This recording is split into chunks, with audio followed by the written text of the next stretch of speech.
نمازوں کا کیا حال ہے؟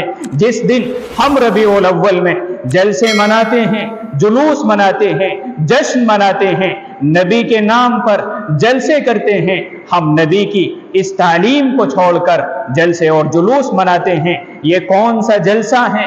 یہ کون سا جلوس ہے؟ یہ کون سا جشن ہے جس میں آپ علیہ السلام کی تعلیمات کا خیال نہ ہو، آپ کی ہدایات کا خیال نہ ہو، نماز چھوڑی جائے؟ اور آپ علیہ السلام نے تعلیم دی تھی، آپ نے گانے بجانے سے منع کیا تھا، آپ علیہ السلام کی محبت کے نام پر میوزک کی دھن پر ناچا جائے، ڈانس کیا جائے، ڈی جے بجائے جائیں، یہ کون سی تعلیم ہے؟ یہ کہاں کی تعلیم ہے؟ یہ کون سا اسلام ہے؟